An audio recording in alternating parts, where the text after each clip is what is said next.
மனைவி சொல்லிட்டாங்கிறதுக்காக இளமையை மறந்து வாழ்ந்தானே திருநீலகண்டர், அவர் மாதிரி வாழ என்னால் முடியுமா? முடியாது. ஒரு 6 நாளில், நாள் 6 கண் இடந்து அப்ப வல்லேன் அல்லேன். 6 நாளில் பக்தி செய்து இறைவனுக்காக தன்னுடைய கண்ணையே எடுத்து அப்பினாரே கண்ணப்பர், அவர் மாதிரி என்னால் செய்ய முடியுமா? முடியாதே என்று சொல்லிட்டு சொல்றார், ஆளாவது எப்படியோ காலத்தி அப்பருக்கு, நான் எப்படி ஆளாக போகிறேன் என்று அவர் சொல்றார். நாம் இப்போ இந்த 3 பேர் என்ன அப்படி பண்ணாங்கன்னு கொஞ்சம் பார்க்கலாம். அந்த 3 பேரும் செய்த தியாகம் என்ன? மகாத்மா காந்தி சொல்றார், உலகத்தில் 7 பாவம் இருக்குன்னு சொல்றார். நேர்மை இல்லாத வியாபாரம், கொள்கை இல்லாத அரசியல், பண்பாட்டை தராத கல்வி, இதெல்லாம் பாவம்னு சொல்லிட்டு வர்றார். 7 சொல்றார். அதில் கடைசியாக 7ஆவதா என்ன சொல்றாருன்னா, தியாகம் இல்லாத வழிபாடு பாவம்னார். தியாகம் இல்லாமல் வழிபாடு செய்வது பரிகாரம் காண முடியாத பாவம் அப்படின்னு சொல்றார். அப்போ ஒரு தியாகம்ங்கிறது ரொம்ப முக்கியம் இல்லையா? பொதுவாக நாம் கடவுள்கிட்ட போகிற போதே விநாயகர் பெருமான்கிட்ட போய் நிற்கிறோம், கற்ப விநாயகர்கிட்ட நிற்கிறோம்னு சொன்னால் ஏதாவது நமக்கு வேணுங்கிறத கேட்டுட்டு தான் நிற்கிறோம். எனக்கு அது வேணும் இது வேணும் அப்படின்னு சொல்லிட்டு கேட்குறோம், கேட்டுக்கொண்டே நிற்கிறோம். ஆனால் உண்மையான பக்தன் என்பவன் எதை கொடுக்கலாம்னு பார்ப்பானா, எதை நம்மகிட்ட இருக்கிறத விட்டுடலாம். அதுக்கு தான் நம்முடைய முன்னோர்கள் என்ன சொன்னாங்க, தர்மம் பண்ணு தர்மம் பண்ணுன்னு சொன்னான். அறம் செய். எதுங்க அறம்? அறம்னா என்ன? நம்ம பிள்ளைங்களுக்கெல்லாம் சொல்லிக் கொடுக்குறோம். சின்ன பிள்ளைங்களுக்கெல்லாம் 1வது 2வதுலேயே சொல்லிக் கொடுக்குறோம். அறஞ்செய விரும்பு, ஆறுவது சினம் நம்ம சொல்லிக் கொடுக்குறோம். ஔவையார் சொன்னதை சொல்கிறோம். அறஞ்செய விரும்புன்னு இந்த 1ஆம் கிளாஸ் படிக்கிற பிள்ளை 2ஆம் கிளாஸ் படிக்கிற பிள்ளைக்கு சொல்கிறோமே, அந்த பிள்ளைக்கு அறம்னா என்னன்னு தெரியுமா? அறம்னா அந்த பிள்ளைக்கு என்னன்னு தெரியுமோ? தெரியாது. நாமளாவது சொல்லிக் கொடுக்குறோமோ? கிடையாது. ஆனால் அந்த வரியை மனப்பாடம் பண்ணி வச்சுக்கிறோம். அந்த வரியை மனப்பாடம் பண்ணி வச்சுக்கிட்டா பின்னால் அதனுடைய விளக்கம் தெரியும். இன்னமும் எனக்கு அறம்னா என்னன்னு தெரியல. ஆமாம், நான் என்னென்னமோ அறம்லாம் பார்த்துட்டு வர்றேன். அப்போ அறம்னா என்ன சுருக்கமாக சொல்லு அப்படின்னாக்கா என்னால் சொல்ல முடியல. ஏன்னா ஒவ்வொருத்தரும் ஒன்று அறம்னு சொல்லிக்கிட்டே இருக்கிறாங்க. திருமூலரே 4 அறம் சொல்கிறார்ல, யாவர்க்கும் ஆம்ங்கிறார், எல்லாருக்கும் முடியுங்கிறார், யாவர்க்கும் ஆம் ஆவர்க்கும் ஆகும்னு அர்த்தம். யாவர்க்கும் ஆம் இறைவர்க்கு ஒரு பச்சிலை. எல்லாராலையும் முடியுமப்பா. ஒரு பச்சிலையை பறிச்சுட்டு சிவலிங்கத்து மேலே போடுறது, விநாயகருக்கு மேலே போடுறது, சரி அருகம்புல்லை கொண்டு விநாயகர்கிட்ட போடுறது. யாவர்க்குமாம் இறைவர்க்கு ஒரு பச்சிலை. அது செய்ய முடியலன்னா இன்னொன்று சொல்றார். அடுத்தது, யாவர்க்குமாம் பசுவுக்கு ஒரு வாயுரை. எல்லாராலையும் முடியும். என்ன? பசுமாட்டுக்கு ஒரு பிடி புல்லை பிடுங்கி அது வாயில் கொடுத்துட்டு போகலாம். இது எல்லாராலையும் செய்ய முடிஞ்ச தர்மம். யாவர்க்கும் ஆம் பசுவுக்கு ஒரு வாயுரை. சரி, அது செய்யலாம்.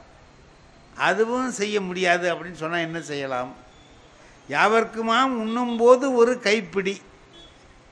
எல்லாராலையும் முடியும்ப்பா. சாப்பிடும்போது ஒரு பிடி சோறு எடுத்து பசியாக இருக்கிறவனுக்கு கொடுத்துட்டு பாக்கியை நீ சாப்பிடு. என்னால் அதுவும் முடியாதுங்கிறான் ஒருத்தர். அப்போ ஒன்று செய்ய. இது எல்லாமே அறந்தான், தர்மந்தான். இது எல்லாமே முடியலன்னா ஒன்று செய். யாவர்க்குமாம் பிறருக்கு இன்னுரை தானேன்னு சொன்னார். மற்றவங்ககிட்ட கொஞ்சம் சிரித்து பேசுகிறா. சில பேருக்கு அந்த முகமே கிடையாது, சிரிப்பே வராது அவனுக்கு. யாரை பார்த்தாலும் கடுகடு கடுகடுன்னு பேசுவான். ஆமாம், பொண்டாடிக்கிட்டையும் கடுகடுன்னு பேசுவான், பிள்ளைகிட்டையும் கடுகடுன்னு பேசுவான், அவங்க அப்பாக்கிட்டையும் பேசுவான், எல்லாத்தையும் அப்படி தான் பேசுவான். அவர் சொல்கிறார், கொஞ்சம் இனிமையாக பேசப்பா, அதுவே ஒரு தர்மம்னு விட்டார். இப்போ தர்மம்னா எதை சொல்கிறது? நம்ம பிள்ளைக்கு 2வது கிளாஸ் படிக்கிற பிள்ளைக்கு நம்ம சொல்லிக் கொடுக்குறோமே அறஞ்செய விரும்புன்னு. இப்போ அறம்னா என்னன்னு புள்ள கேட்டால் நம்ம என்ன சொல்லுவோம்? பரந்த பொருள் உடையது. சுருக்கமாக சொன்னால் நல்லது செஞ்சால் அறம், நல்லது என்னென்ன செய்கிறியோ அதெல்லாம் அறம், நல்ல காரியம் செஞ்சின்னா தர்மம்னு அர்த்தம். ஒருத்தன் என்ன பண்ணிவிட்டான், சாவு இது வரைக்கும் கொடுத்ததே இல்லை யாருக்குமே எதுவுமே கொடுத்தது இல்லை. சாக போகிறான், நிறைய சொத்து இருக்குது, நான் எல்லாத்தையும் தர்மத்துக்கு எழுதி வச்சிட போகிறேன்ட்டான். பத்திரிகை நிருபர்கள்லாம் வந்து கோடி கோடியாக வச்சிருக்கிறாரு. என்னென்ன தர்மம் செய்ய போகிறாருன்னு தெரியலையே, பள்ளிக்கூடத்துக்கு எவ்வளோ கொடுக்குறாரு, கோயிலுக்கு எவ்வளோ கொடுக்குறாரு தெரியலையே, விசாரித்து எழுதுவோம்னுட்டு வந்து கேட்டான். எல்லோரும் வரிசையாக வந்து உட்காந்து இனிமேல் ஆளுக்கு ஒரு மைக்கு வேறு வைப்பானா இப்போலாம், அதெல்லாம் வச்சு என்னென்ன தர்மம் செய்ய போகிறீங்கிறதெல்லாம் சொல்லுங்கள். நான் என்ன சொன்னேன், நீங்கள் என்ன கேட்குறீங்கன்னு. இல்லை தர்மத்துக்கு கொடுக்க அட என் பொண்டாட்டி பேர் தர்மம்யா, தர்மாம்பான்னு பேர், நான் தர்மம்னு தான் சொல்லுவேன். அவள் பேருக்கு அதான் நீ எழுதி வைக்கலனாலும் அவளுக்கு தானடா போகுது. அது தர்மம் இல்லை. தர்மம்னா எது? என்கிட்ட இருக்கிறது என்னுடையது இல்லைன்னு எடுத்து எப்போ கொடுக்குற மனசு வருதோ அது தர்மம். நாம் இப்போ ஒருத்தர் பிச்சைக்காரர் வர்றார், அவர் நம்மகிட்ட கேட்குறார், நாம் அவருக்கு ஒரு ரூபா எடுத்து கொடுக்குறோம் இல்லை? இப்போ என்ன நினச்சோம், அந்த ரூபா நம்மகிட்ட இருந்த பணத்தை இது நம்மளோட இல்லைன்னு நினச்சானே எடுத்து அவர்கிட்ட கொடுக்குறோம். எப்போ ஒருத்தனுக்கு தன்னிடம் இருப்பதை தன்னுடையது அல்ல என்று எடுத்து மற்றவர்களுக்கு கொடுக்குற மனசு வருதோ அப்போ அவன் தியாகி ஆகிறான். அதான் சொல்கிறான், யாதனின் யாதனின் நீங்கியான் நோதல் அதனின் அதனின் இளன். இப்போ தியாகம் பண்ணுறதுன்னு சொல்லிட்டோம். தியாகத்திலே பெரிய தியாகம் எதுயா? தியாகத்திலேயே பெரிய தியாகம் எது? பணத்தை கொடுக்கறது தியாகமா? வீடு வாசல் மனைகளை எல்லாம் விட்டு விடுறது தியாகமா? எது தியாகம் அப்படின்னா, என் புள்ள மேலே எனக்கு எவ்வளவு பாசம் இருக்கு, அந்த பிள்ளையே விட்டுறான்னு ஒருத்தன் வந்தான்னா அது தியாகத்திலே பெரிய தியாகம். சிறு தொண்டர் அந்த தியாகத்தை செய்கிறார். சிறு தொண்டர் செய்தது தன்னுடைய மகனை இவன் என்னுடையவன் அல்ல என்று சொல்லி எடுத்து கொடுக்குறார். ஒரு ரூபாயை நாம் என்னுடையது அல்லன்னு எடுத்து இன்னொருத்தருக்கு கொடுத்தா தர்மம் ஆகுது. இவர் பிள்ளையே என்னுடையவன் அல்ல அப்படின்னு எடுத்து கொடுத்துட்டார். யாருக்கு? இறைவனுக்காக கொடுக்குறார். என்னங்க செஞ்சார்? என்ன செஞ்சார் அவர் பாருங்க. ஒரு மனுஷனுக்கும் ஒரு பேர் இருக்கு. எங்கள் அப்பா அம்மா வச்ச பேர் அப்படியே இருந்துக்கிட்டே இருந்து கடைசி வரைக்கும் அப்படியே போனான்னா அதில் ஒன்றும் புதுமை இல்லை, ஒரு சிறப்பு இல்லை. வேறு பேர் வந்துடும். நல்லதாகவும் இருக்கும், கெடுதலாகவும் இருக்கும். அன்றைக்கி ஒரு பையன்கிட்ட கேட்டேன், உங்கள் சார் பேர் என்னடான்னா, நாங்கள் இன்னும் வைக்கலைங்கிறான். அதாவது அவன் இன்னும் பேர் வைக்கலையாம். அவருக்கு எவனும் ஒரு பேர் வைப்பான், அது ஒரு பேர் வரும், காரண பெயர்கள் வரும். பெரிய தர்மம் செஞ்சார்னா வள்ளல்னு பேர் வரும். அந்த வள்ளல் தான் நிற்கும். அதுதான் அவர் சம்பாதிச்சது. இன்னொரு பேர், எனக்கு சண்முக வடிவேல்னு ஒரு பேர் இருக்குது. இது எங்கள் அப்பா கொடுத்தது, நான் சம்பாதிச்ச பேர் அல்ல. இது எங்கள் அப்பா எனக்கு வச்ச பேர். என்ன அப்போது அவருக்கு ஒரு பேர் வந்து அந்த பேர் மறைஞ்சி வேறு ஒரு பேரால் சொல்கிறோம். பார்த்தீங்களா? நேரு இருந்தார், அவரை இப்போ என்ன சொல்கிறோம்? மனிதருள் மாணிக்கம். காந்தி இருந்தார், அவரை என்ன சொல்கிறோம்? மகாத்மா. மகாத்மா அப்படிங்கிற பேரை வாங்கிட்டு அவர் போயிட்டார். அப்போது நாம் ஒரு பெரிய அருஞ்செயல்கள் செய்து அதனால ஒரு பேர் வாங்குறோம் பாருங்க, அந்த பேர் தான் உண்மையான பேர், நிலைத்து நிற்கக்கூடியது, அதுதான் சிறப்பு. இப்போ பரஞ்சோதின்னு ஒருத்தர் திருச்செங்காட்டங்குடியில் பிறகுறார். திருச்செங்காட்டங்குடி எங்கே இருக்குது? திருவாரூர், திருவாரூருக்கு பக்கத்தில் திருமருகல், திருமருகலுக்கு பக்கத்தில் திருச்செங்காட்டங்குடின்னு ஒரு ஊர் இருக்கு. அந்த ஊரில் பிறந்தார்.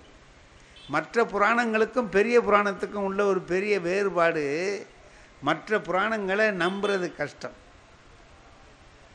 சொல்லுவேன், நம்மளால் நம்ப முடியாது. இப்போ நான் சொல்கிறேன் பாருங்க, ஒரு புராணம் தசாவதாரத்தில் ஒரு புராணம் வருதுங்க. என்ன புராணம்னு கேட்டிங்கன்னா, நான் கிளாஸில் பள்ளிக்கூடத்தில் வாத்தியார் தானே, பையன்களுக்கு பாடம் நடத்துகிற போது இது நான் நடத்துகிறோம்ல, அதில் என்ன வருதுன்னு கேட்டிங்கன்னா, பூமியை பாயா சுருட்டி கொண்டுட்டு போய் கடலுக்குள்ளே ஒருத்தன் ஒளிச்சு வச்சுட்டான். அதை திருமால் வராக அவதாரம் எடுத்துக்கிட்டு போய் காப்பாற்றி கொண்டாந்தார்னு வருதுங்க. இதை கிளாஸில் பாடம் நடத்துகிறோம். ஒரு பையன் எழுந்திரிச்சு கேட்குறான், பூமியை பூராவையும் தான் பாயா சுருட்டி விட்டாருங்கிறீங்களே, எங்கே நின்றுக்கிட்டு சுருட்டினார்னு கேட்குறான். இப்போ நம்ம இதுக்கு ஏதாவது பதில் சொல்ல முடியுமோ? இது புராணமாக இருக்கிறதுனால நம்பினா தான். நம்பாமல் அறிவுபூர்வமாக கேள்வி கேட்டோம்னா அது நிற்காது. ஆனால் பெரிய புராணம் அப்படி இல்லை. நான் என்கிட்ட அந்த மாதிரி கேள்வி கேட்டானா அது எங்கே நின்றுக்கிட்டு சுருட்டினான்னு நமக்கு தெரியுமா? அதில் இருக்கா? பாடத்தில் இல்லை. நான் என்ன பண்ணுறது? நம்ம தெரியாதுன்னு சொல்லலாம். தெரியாதுன்னு சொன்னால் இதெல்லாம் தெரிஞ்சுக்காமல் ஏன் வாத்தியார் வேலைக்கு வந்தேம்மா? இப்போ அதுவும் எல்லாமே கஷ்டம்தான். கடைசியில் ஒன்று சொன்னேன், நேத்திக்கு ஒரு பாட்டு மனப்பாடம் பண்ண சொன்னேன், பண்ணனியோ அப்படின்னேன். இதை கேட்டால் மாட்டிக்குவானே அப்படின்ட்டு போட்டு அமுக்கலாம் அவனேங்கிறதுக்காக. அவன் இல்லை சார், நான் பெஞ்சு மேலே ஏறிடா அப்படின்னேன். பெஞ்சு மேலே ஏறினான். ஆனால் ஏறும்போது பக்கத்தில் ஒரு பயல்கிட்ட சொல்லிக்கிட்டே ஏறுறான், நம்ம தலை எழுத்தை பற்றியாடா, நம்மளுக்கு பதில் தெரியலன்னாலும் நம்ம தான் பெஞ்சு மேலே ஏற வேண்டியதாக இருக்குது. வாத்தியாருக்கு பதில் தெரியலன்னாலும் நம்ம தான் பெஞ்சு மேலே ஏற வேண்டியதாக இருக்குன்னா. இது புராணம் நடத்துகிற போது நமக்கு ஏற்படுற கஷ்டம். புராணத்தை நடத்துகிற போது நமக்கு ஏற்படுற சங்கடம் இது போட்டோம். இன்னும் ஒரு கேள்வி கேட்டான். நம்ம இந்தமாதிரி கோயிலில் வச்சு பேசுகிற பொழுது நம்மலாம் பக்தியோடு இருக்கிறோம். சில பேர் கேட்குறான், அது என்ன கேட்குறான்னு கேட்டிங்கன்னா, திருவிளையாடல் புராணத்தில் வர்றது பிட்டுக்கு மண் சுமந்த படலம்னு இருக்குது இல்லைங்க. பிட்டுக்கு மண் சுமந்தது. சிவபெருமான் என்ன பண்ணுறாரு, அந்த கிழவி புட்டு சுட்டு வியாபாரம் பண்ணுறவ, அவளுக்கு உதவி செய்கிறதுக்காக வைகையில் வந்த வெள்ளத்தை அவளுடைய பங்கை அடைக்கிறதுக்காக அவள் கூலிக்காரனாக வர்றார். அவளுக்கு ஒருத்தர் துணை இல்லை, எப்படி போய் அடைக்கிறதுன்னு தெரியல, தவிக்கிறா. அப்போ அவர் வர்றார். வந்தவர் எப்படி வர்றாரு? கூலிக்காரனாக வர்றார். சொக்கநாத பெருமாள் தோளில் மம்பட்டியை போட்டுக்கிட்டு கடப்பாறையை எடுத்துக்கிட்டு கூலி கொடுத்து வேலை கொள்வார் உண்டோ அப்படின்னு சத்தம் போட்டுக்கிட்டு வர்றார் ரோட்டில். இங்கே வா, உன்னை தான் ஏன் தேடிக்கிட்டு இருக்கேன், என் பங்கை போய் நீ அடைக்கிறியா? அடைக்கிறேன். எவ்வளவு கூலி கொடுப்பேன் அப்படின்னு கேட்குறார். சிவபெருமான் கூலி எவ்வளவு கொடுப்பேன்னு கேட்குறார். கிழவி சொன்னால், நானே புட்டு சுட்டு வியாபாரம் பண்ணுறேன், நான் என்ன கூலி கொடுத்துட முடியும், புட்டு வேணா தர்றேன்னு. கொடு, அதை கொடு, பரவாயில்ல, இப்போ பசிக்குது, கொஞ்சம் அச்சாரம் கொடு, அட்வான்ஸாக முந்தி கொஞ்சம் கொடுன்னு கேட்டார். சரி, இந்த உளுந்து கிடக்கிறதெல்லாம் எடுத்து சாப்பிடு அப்படின்னா எடுத்து நல்லா சாப்பிட்டார். போன இடத்துல ஒழுங்காக வேலை செய்ய மாட்டேங்கிறார். அவர் நினச்சா அடைச்சிருவார், அதனால் வேலை செய்யாமல் அப்படி விளையாடுறார். ராஜா அடிச்சுட்டான்.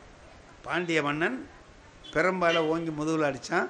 அதில் என்ன எழுதுகிறார், அதை எழுதின பரஞ்சோதி முனிவர் என்ன எழுதியிருக்கார், அவர் மீது பட்ட அடி உலக உயிர்கள் எல்லாவற்றின் மீதும் பட்டதுன்னு எழுதுகிறார். ஏனெனில் எல்லா உயிர்களிலும் இறைவன் இருக்கிறான். எல்லா உயிர்களிலும் இறைவன் இருப்பதால் இறைவன் மீது பட்ட அடி எல்லார் மேலேயும் பட்டது. இது நம்ம கிளாஸில் பாடம் நடத்துகிறோம்ல, இது புராணம் தானே. இப்போ பையன் கேள்வி கேட்குறான், சார் ஒரு சந்தேகம், அவர் மேலே பட்ட அடி ஏன் எல்லார் மேலேயும் பட்டுச்சுன்னு. அதான்டா எல்லா உயிர்கள்லையும் இறைவன் இருக்கிறாங்களடா, இறைவன் மேலே பட்ட அடி எல்லார் மேலேயும் பட்டுச்சு. அப்போ அவர் புட்டு தின்னார்ல, அது ஏன் எல்லார் வயிற்றுக்கும் போகலைன்னு கேட்டான். போயிருக்கும்டான்னு அது ஏன் எழுதலை? இப்போ இந்த புராணங்கள் நடத்துகிற போது இந்த சங்கடங்கள் வருதில்ல. பெரிய புராணத்தில் பார்த்தீங்கன்னா எந்த ஊரில் நடந்தது வரலாறு மாதிரி அது வராது. சேக்கிழார் பெருமான் அதை வரலாறாகவே எழுதியிருக்கிறார். ஆகையினால நம்ம எதை கேட்டாலும் அதில் விடை சொல்ல முடியும். இப்போ தியாகத்திலேயே பெரிய தியாகம் எது? குழந்தையை தியாகம் பண்ணுவது. தன்னிடம் உள்ள ஒரே பயலை, அவனை தவிர வேற கதி இல்லை அப்படின்னு இருக்கிறவங்க தியாகம் பண்ணுறது. நான் சொன்னேன், ஒரு பேருங்கிறது எப்படின்னா, அப்பா வச்ச பேரை விட அதுக்கு பிறகு வாங்குகிற பேர் இருக்கு பாருங்க. இப்போ அவர் யார் அப்படின்னா, அடே அவர் இந்த வந்திருக்காரு, எங்கள் பாலு வந்திருக்கிறாரு, எங்கள் நமசிவாயம் சாருடைய பிள்ளை வந்திருக்காரு. அவரை கேட்டால் என்ன சொல்லுவாங்க? எல்லாரையும் கேளுங்க, எங்கள் காமர்ஸ் ப்ரொஃபஸர் சார், அவர் காமர்ஸ் ப்ரொஃபஸர். இதை இவர் தேடிட்டது. என்ன கேட்டாக்கா, இந்த பேசுகிறவர் அவர் தான், நகைச்சுவை நாவலர்னு போட்டிருக்கீங்க நீங்கள், அதான் எனக்கு வந்த பேர். எங்கள் அப்பா வச்ச பேர் சண்முக வடிவேல். இப்போ இவருக்கு திருச்செங்காட்டங்குடியில் பேர் என்னன்னு கேட்டிங்கன்னா பரஞ்சோதிங்கிறது அவருடைய பேர். ஆனால் பரஞ்சோதிங்கிற பேர் மறைஞ்சி சிறு தொண்டருங்கிற பேர் வந்துடுச்சு. பரஞ்சோதிங்கிற பேர் மறைஞ்சு போச்சு, சிறு தொண்டருங்கிற பேர் வந்துட்டுது. ஏன் வந்தது?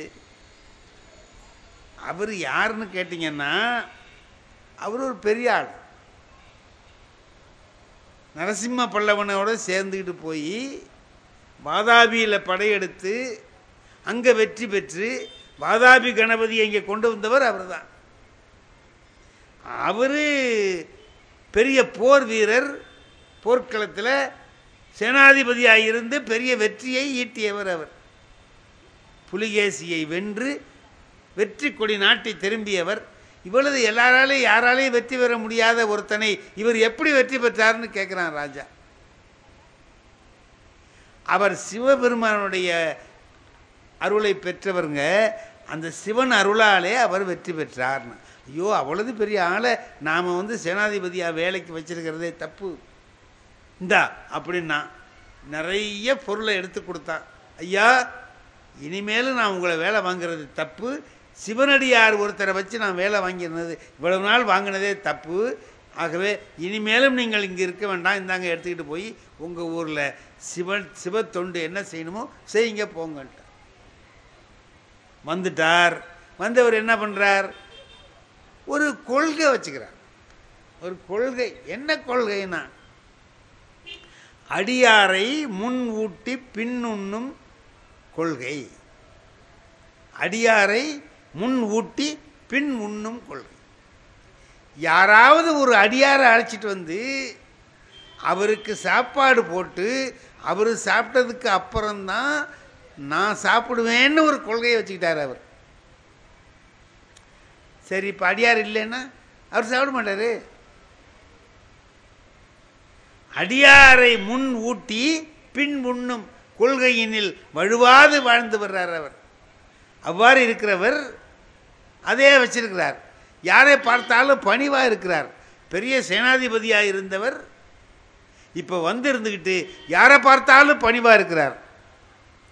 அதனால் அவர் நான் ரொம்ப சிறியவன், நான் சிறியவன் அப்படின்னு சொல்லி சொல்கிறார்.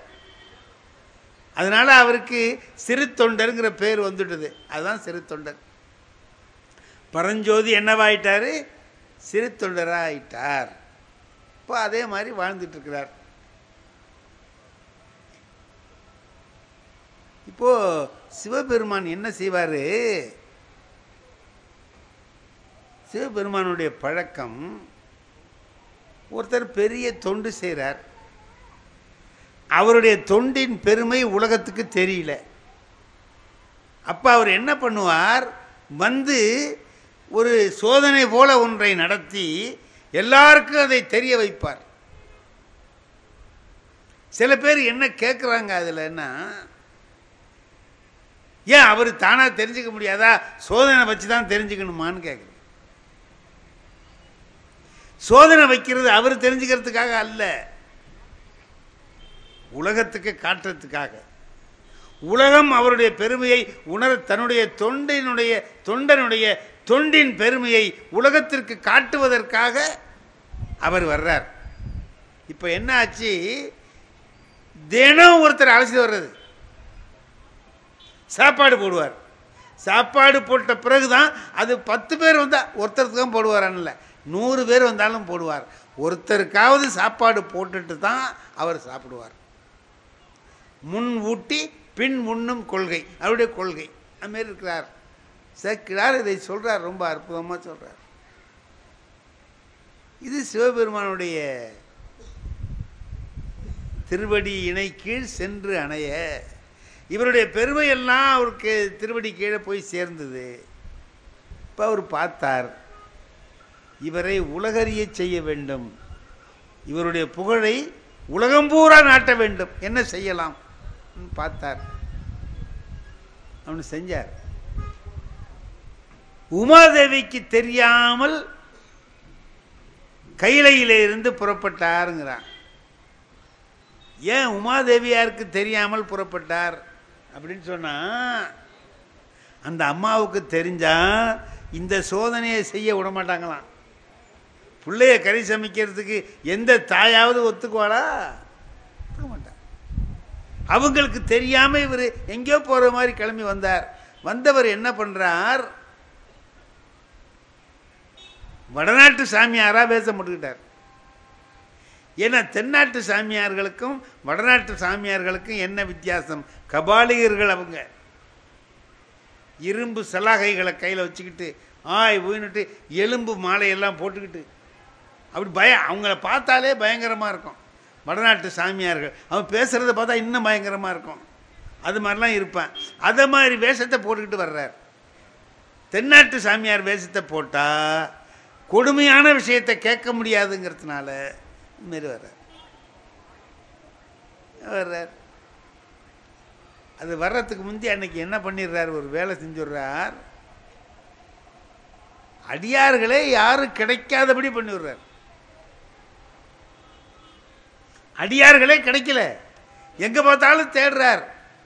மத்தியானம் 1 மணி ஆச்சு, 2 மணி ஆச்சு, எப்பவும் அடியார்கள் அவங்களாவே வருவாங்க, ஒருத்தரும் இல்லை, எங்கெங்கேயோ போயிட்டாங்க எல்லாரும். இப்போலாம் அடியார்கள் கிடைக்கிறது ரொம்ப கஷ்டமாக இருக்குது. ஆமாங்க ஐயா, எங்கள் அப்பாவுக்கு நான் நினைவு நாள் செய்கிற போது 2 பேரை கூப்பிட்டு வந்து சாப்பாடு போடுவேன். ஒரு 10 நாளைக்கு முன்னாடி நினைவு நாள். ஒருத்தரை போய் கூப்பிட்றேன், நேற்றுக்கே சொல்லியிருக்கப்படாதாங்கிறான் அந்த ஆள். ஏன் நான் வேறு இடத்துல ஒத்துக்கிட்டேங்கிறேன். நான் போய் கூப்பிட்டா வரமாட்டாங்களா? சாப்பிடத்தானே. ஏன்னா ஆள் கிடைக்கிறது இப்போ டிமாண்டாக இருக்குது. அப்போவே கிடைக்கல.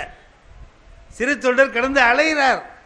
இல்லை, போயிட்டு வர்றார். யாராவது வந்தாங்களான்ட்டு வீட்டுக்கு வர்றார். இல்லைங்களே என்ன. இப்போது இவர் சாப்பிட்லன்னா அவர் மனைவி சாப்பிட மாட்டாங்க. அந்த காலத்துலலாம் அப்படி இருந்திருக்கு. அவர் சாப்பிட்லன்னா அவர் மனைவி சாப்பிட மாட்டாங்க.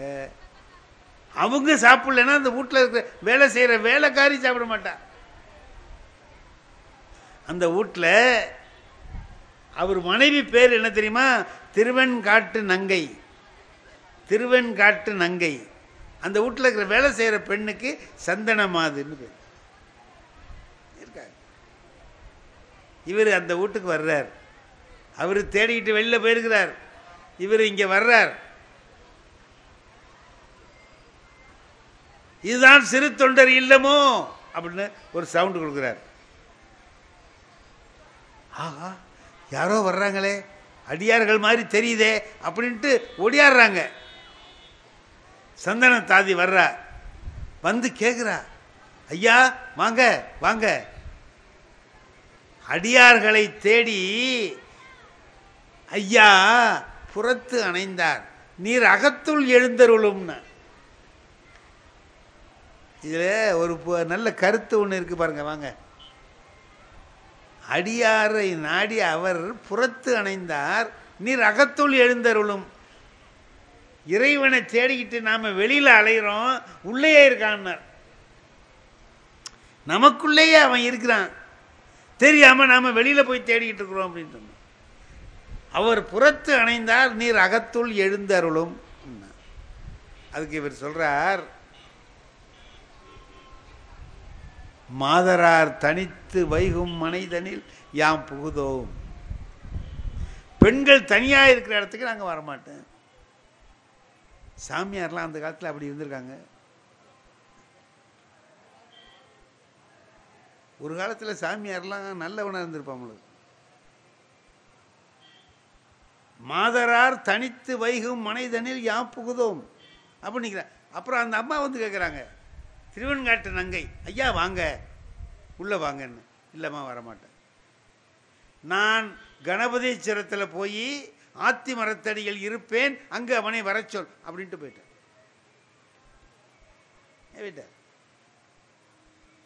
அங்கே போய் உட்காந்துட்டார்.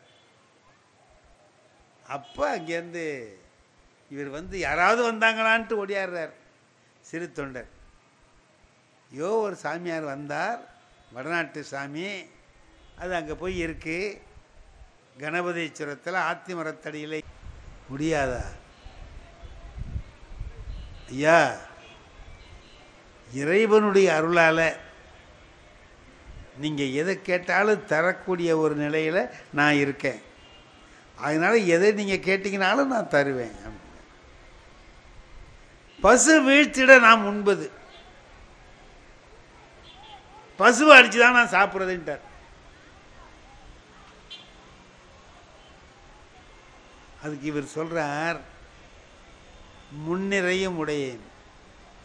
என்கிட்ட ஆட்டு மந்தை இருக்கு, மாட்டு மந்தை இருக்கு, பசு மந்தை இருக்கு, எருமை மந்தை இருக்கு, எவ்வளவு வேணாலும் என்னால் தர முடியும்.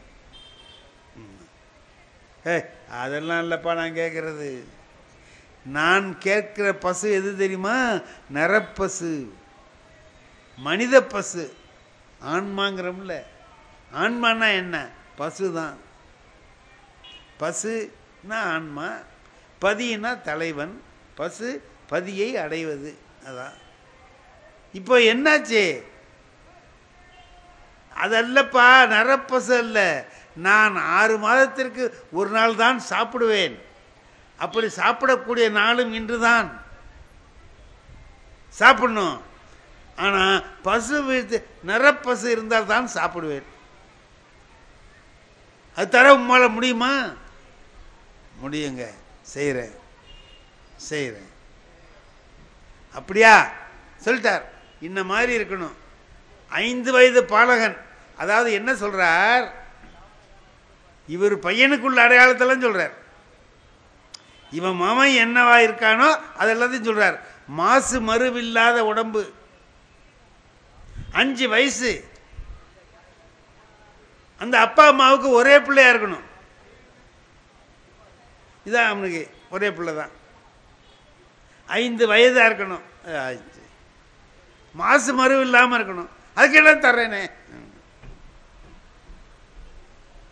என்ன நினைச்சு சொல்றாரு தரேனேன்னு? நம்ம பையன் தான் இருக்கானே, கொடுத்துடலாம். அப்போ இன்னும் ஒரு கண்டிஷன் இருக்குன்னார். என்ன? அப்பா அம்மா 2 பேரும் சேர்ந்து அதை கொடுக்கணும் அந்த பிள்ளைய. தாய் பிடிக்க தந்தை அரிதே. தாய் பிடிச்சுக்கணும் பிள்ளைய, தந்தை அறிய வேண்டும். பட்டினத்தார் ஏன் சொல்றாருன்னு புரியுதுங்களா? வாளால் மகவு அறிந்து ஊட்ட வல்லேன் அல்லேன். என்னால முடியாதுங்கிற புள்ளைய அம்மா பிடிச்சுக்கணுமா, அப்பா இருக்கணுமா? அர்த்தா அப்படி அறுத்து கறி சமைத்து அந்த அம்மாவே சமைச்சு கொடுத்தா நான் சாப்பிடுவேன். செய்கிறேன். செஞ்சுட்டு வந்து கூப்பிடு போன்ட்டார். இப்போ இதுதான் கதை. பிள்ளையே கொடுத்தாகணும். இப்போ ஒரு வீட்டுக்கு வர்றார். அந்த அம்மா கிட்ட இதை சொல்லணுங்க. எப்படி இதை சொல்லுவான் ஒரு மனுஷன்? தாய்கிட்ட போய் நீ பெத்த பிள்ளைய அரிஞ்சு கொடுக்கணும், அப்போதான் சாப்பிடுவேன்னு சாமியார் சொல்லுவாங்க. அப்படி ஒரு சாமியாருக்கு எதுக்கியா பொண்ணு போயா சொல்ல மாட்டாளா ஒரு பெண்ணு? இப்போ இவர் ஒரு உயரத்துக்கு போயிட்டார். சிறு தொண்டர் ஆன்மீகத்தில் பக்தி உலகத்தில் உச்சம் எதுவோ அதுக்கு போயிட்டார். தன்னுடைய மகனையே கொடுக்கக்கூடிய மனநிலை அவருக்கு வந்துருச்சு. அது அந்த அம்மாவுக்கு வருமா? வர்றதுக்கு வேலை இல்லை. ஆனா இவர் சொல்றார், சாமியார் சாப்பிட வரணும்னா 5 வயசு பிள்ளை வேணும்னு சொல்றார். அதுக்கு இவர் சொல்றார், நினைவு நிரம்ப நிதி கொடுத்தால் பிள்ளையை வேண்டுமானால் தருவார்கள், அறிவார்களா? அவங்க பிள்ளைய அவங்களே அறிவாங்களா? இப்போ என்ன செய்யலாம்? நம்ம பிள்ளைய போய் பள்ளிக்கூடத்தில் அழைச்சிட்டு வாங்கன்னு ஒரே செய்தி. ஒரே தாவல அந்த அம்மா இவர் அடைந்த உயரத்தை அந்த அம்மா அடைஞ்சிருது. கொடுக்கலாம், அழைச்சிட்டு வா. உடனே போறார். பிள்ளைய தூக்கி தோளில் உட்கார வச்சுக்கிட்டு பள்ளிக்கூடத்துலேருந்து அழைச்சிக்கிட்டு வர்றார். வந்தால் அவனை குளிப்பாட்டி எல்லாம் பண்ணி, இப்போ அந்த அம்மாவுக்கு ஒரு ஆசை, ஒரு முத்தம் கொடுக்கலாமான்னு நினைக்குது. பிள்ளைக்கு ஆசையாக அறிய போகிறோமே ஒரு முத்தம் கொடுப்போமான்னு. ஐயையோ, எச்சில் பட்டுதுன்னா இறைவனுக்கு படைக்கிறது எச்சில் ஆகக்கூடாதே அப்படிங்கிறதுக்காக அந்த ஆசையையும் நிறுத்திக்கிட்டாங்களாம். நிறுத்திக்கிட்டு கொண்டு போய் வச்சாங்க அடுப்பங்கரில், யாருக்கு தெரியாத இடத்துல வச்சு அரிய வினை செய்தார்னார். அரிய வினை அறுத்தாருங்கிறதுல அவர் வாயால் சொல்ல முடியல, சேக்கிடாரால் அரிய வினை செய்தார். முடிச்சாச்சு. இப்போ அந்த அம்மா என்ன நினச்சாங்க, திருவெண்காட்டு நங்கை தலைக்கறியை ரொம்ப பேர் சாப்பிட மாட்டாங்க, தலைக்கறி வேண்டான்னு சொல்லுவாங்க. சாமியார் சாப்பிட்டாலும் சாப்பிடுவார், சாப்பிடலன்னு வேண்டான்னாலும் வரு. அதனால் அதை தூக்கி அந்தாண்ட வச்சிருன்ட்டு வச்சுட்டோம்.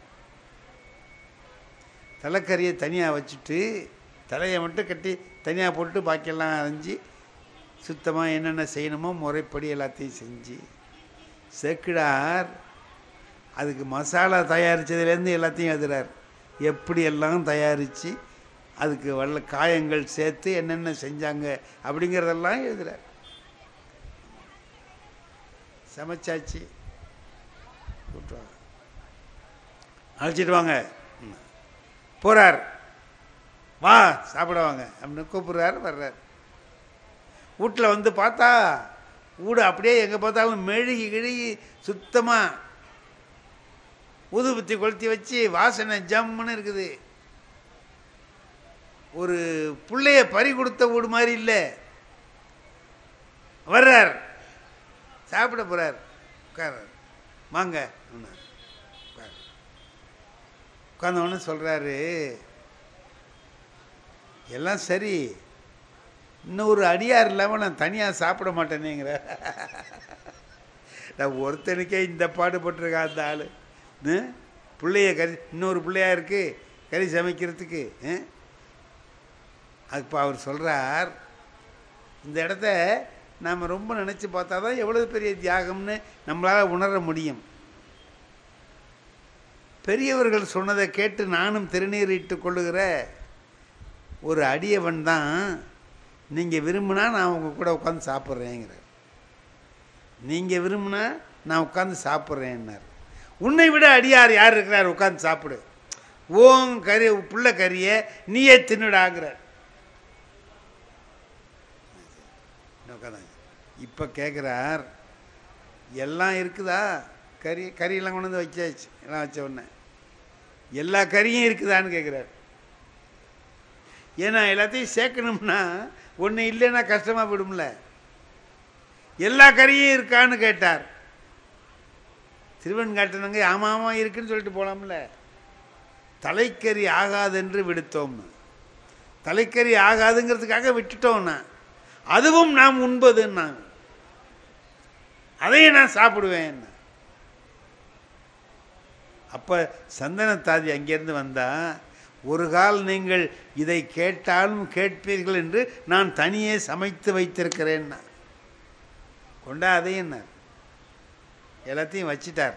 வச்சுவிட்டு சொல்றார், உமக்கு குழந்தை உண்டான்னு கேட்டார். இருக்கான். அவனை கூப்பிடும். பிள்ளைய கூப்பிடியா? இப்போ என்ன சொல்றது? பிள்ளைய தான் அறுத்தேன்னு சொல்ல முடியாது. பிள்ளைய கூப்பிடுன்னார். இப்போது இங்கு அவன் உதவான்னார். பதில் என்ன அழகா சொல்றாரு பாருங்க. இப்போது இங்கு அவன் உதவான். இப்போ அவன் நமக்கு உதவ மாட்டான்ட்டார். என்ன நடந்ததுன்னு சொல்லாமலே இப்போ அவன் நமக்கு உதவ மாட்டான்னு சொன்னார். போய் கூப்பிடியா? போயா? போய் கூப்பிடுங்கிறேன் நின்றுக்கிட்டே சொல்ற. போ.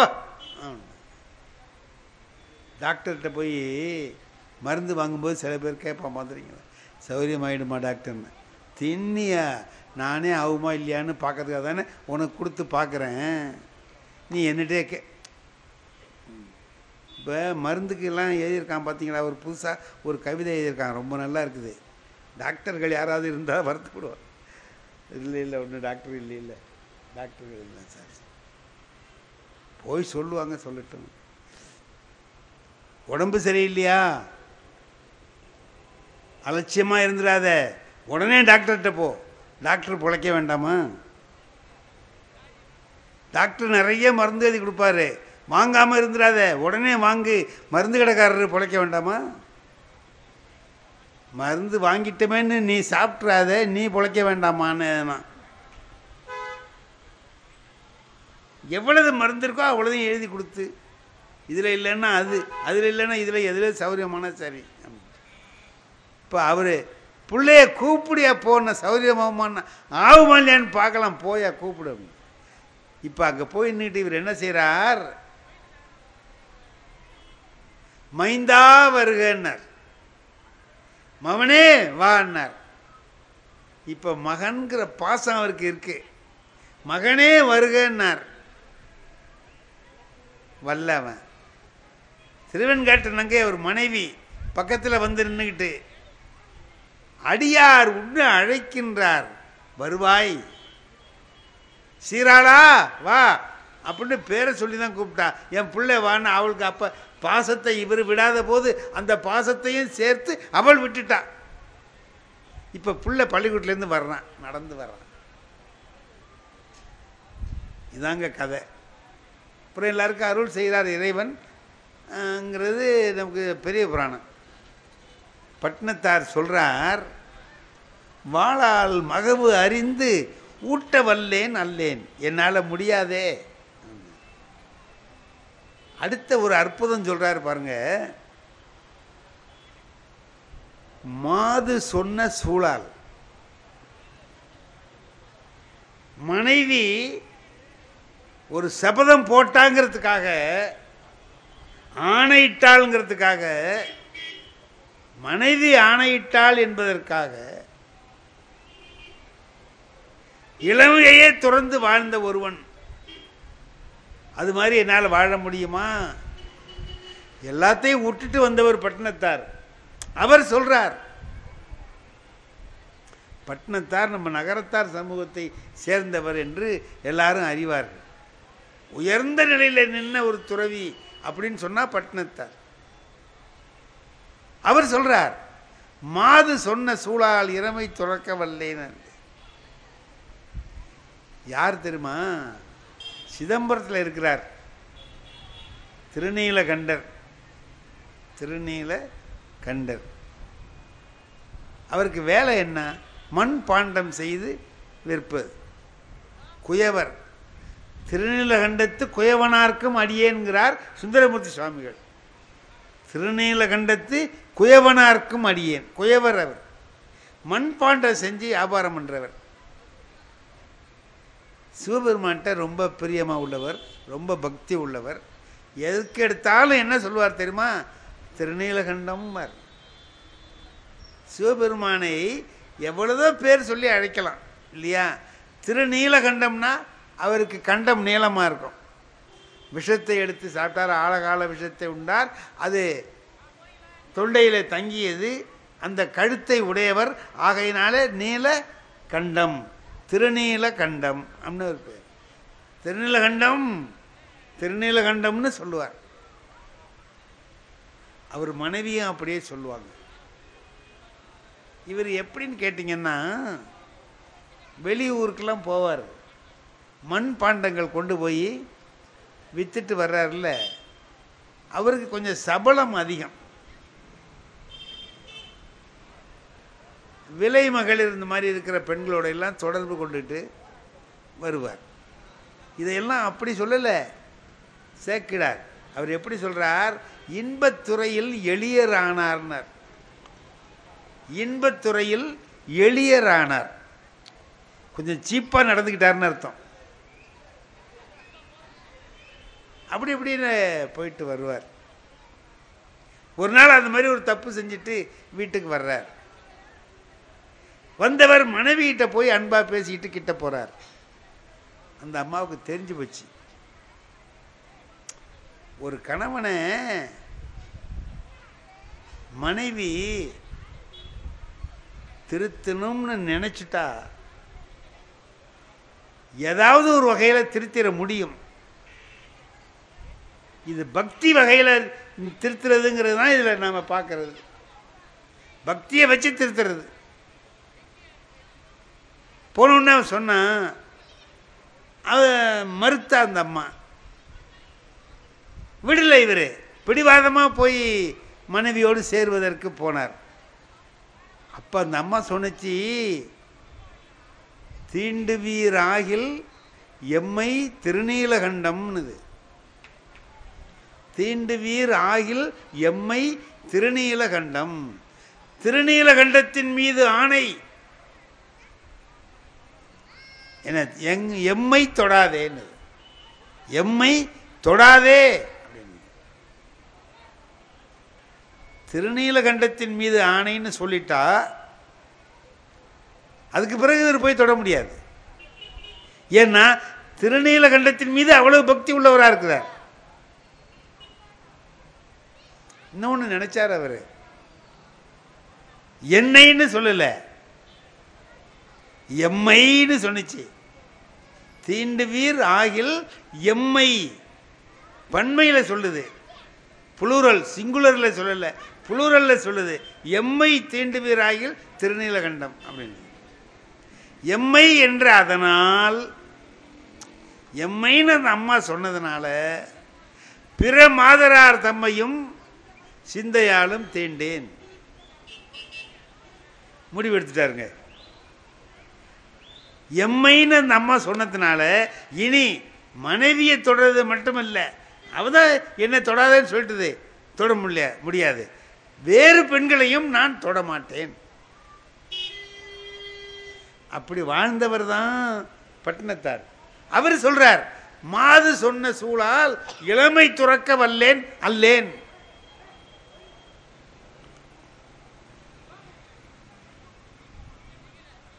எம்மை என்ற அதனால் பிற மாதரார் தம்மையும் உள்ளத்தாலும் நான் தொடமாட்டேன் அப்படின்னு சொல்லி முடிவு பண்ணிட்டார்.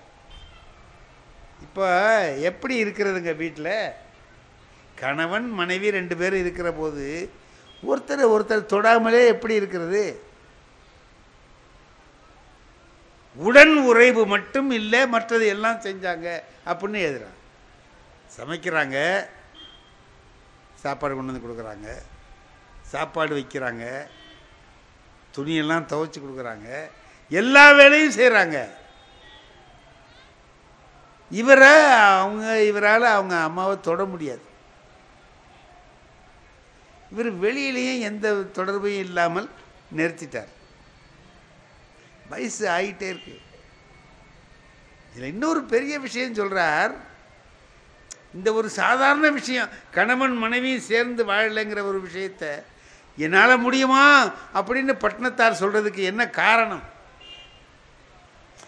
இந்த பிள்ளைய கறி சமைச்சு கொடுத்ததுக்கு சமமா இதையும் சொல்றாருல, என்ன காரணத்தினால சொல்றாருன்னா, இவங்க 2 பேரும் ஒருவரை ஒருவர் தொடவே இல்லை அப்படிங்கிற விஷயம் அயல் அறியா வண்ணம் வாழ்ந்தார்னார்.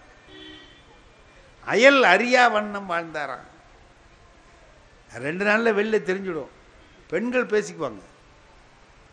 பேசிக்கிட்டு ஒருத்தருக்கு ஒருத்தர் பழைய அங்கே அப்படின்னு சொல்லி அப்படி அப்படி அப்படி அப்படி பரவிடும். எங்கே பார்த்தாலும் பரவிடும்.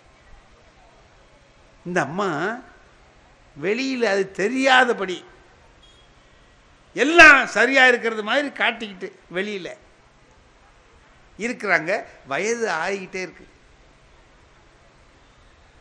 இவங்க 2 பேரும் பக்தி காரணமாக ஒருவரை ஒருவர் தொடாமல் வாழ்ந்து கொண்டிருக்கிறார்கள்ங்கிற விஷயம் யாருக்குமே தெரியாதுல்ல. இப்ப பெருமான் என்ன நினைக்கிறார்? இவர்களுடைய அந்த உயர்ந்த தியாகத்தை உலகமறிய செய்ய வேண்டும்.